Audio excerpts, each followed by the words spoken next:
Mana shu hamda mana shu ikkala buqa bir hafta oldin kasalligi tufayli erta nobud bo'lish ehtimoli katta ham so'yilish arafasida edi. Bu qanday kasallik bo'ldi? Hozirgi kunda teleroz, ya'ni kana bezgak kasalligi bu juda ham chorvachilik bilan shug'ullanadigan ko'plab insonlarga zarar keltirayotgan kasalliklardan biri bo'lib, mana shu buqalar ham bir hafta oldin teleroz kasalligi bilan kasallangan hamda og'ir holatda so'yilib ketish xavfi bor edi. Bu kasallikdan qanday qilib tuzatildi, nimalar ishlatildi, qiziq bo'lsa, videoni oxirigacha ko'ring va sizlarga buni albatta ko'rsatamiz.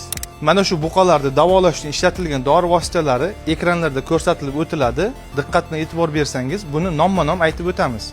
Hayvonlarda kasallik payti temperatura juda yuqori bo'lgan, temperaturani tushirish uchun birinchi navbatda Vapco firmasini Diklavab vositasidan foydalanildi. Temperaturani tushirish maqsadida qonni holatini yaxshilash hamda qonni qotirish uchun 10% lik natriy xlor askarbinka vitamin B12 dan vena qon tomiri orqali jo'natildi. Kasallikda asosiy hal qiluvchi hamda davolash hamda profilaktika qilish uchun eng samarali bo'lgan bu ham Vapco firmasini Telesayt dorisidan foydalanildi.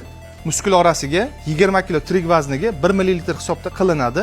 Telesayt vositasidan qo'llanilgandan so'ng nafas yo'llarida qichishish hamda yo'tal ikkilamchi infeksiya alomati bo'lganligi uchun oksitetratsiklin 20% lik antibiotikdan muskul orasiga qo'llaniladi. Bu ham davolashda ancha katta yordami tegadi.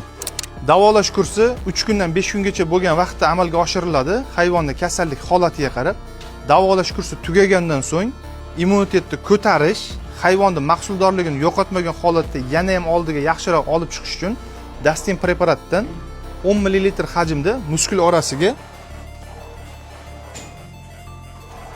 inyeksiya qilinadi. Bu videoni chorvachilik bilan shug'ullanadigan do'stlaringizga yoki bitta bo'lsa ham mol boqadigan do'stingizga jo'natib qo'ying.